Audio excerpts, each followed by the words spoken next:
জানি যে IPL mega অকশনে BCCI নিয়ম করেছিল যে প্রতিটি ফ্র্যাঞ্চাইজি 4 জন করে খেলোয়াড়কে রিটেন করতে পারবে, আর এর মধ্যে একজনকে আরটিএম কার্ডের মাধ্যমে রিটেন করা যাবে। এই 4 জন খেলোয়াড়ের মধ্যে 2 জন বিদেশি ও 2 জন ভারতীয় খেলোয়াড় হওয়া লাগবে।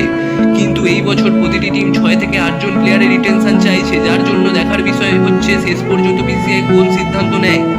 তবে আমরা যদি আগের মেগা অকশনের নিয়ম ধরে চলি তাহলে আইপিএল 2025-এ মেগা অকশনে কেকেআর কাদের রিটেন করতে পারে।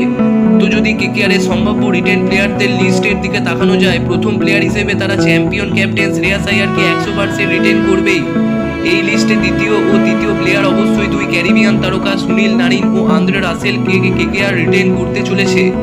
লিস্টে চতুর্থ প্লেয়ার হবে বরুণ চক্রবর্তী, যিনি এই আইপিএল 2024-এ কেকেআর এর হয়ে সর্বাধিক উইকেট নিয়েছেন।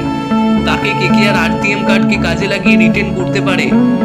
আর যদি সিক্সথ রিটেনশন অপশন বিসিসিআই দেয় তাহলে পঞ্চম প্লেয়ারটি হতে পারে রিঙ্কু সিং। লিস্টে ষষ্ঠ প্লেয়ার হতে পারে ভেঙ্কটেশ আইয়ার অথবা নীতিশ রানার মধ্যে কোনো এক প্লেয়ার। দুজনেই মারাত্মক ব্যাটসম্যান, এই বিষয়ে কোনো সন্দেহই নেই। কিন্তু যদি এদেরকে রিটেন করার অপশন না থাকে তাহলে কেকেআর এই প্লেয়ারদের উপর বড়সড় বিড লাগাবে বলে আশা করা যেতেই পারে।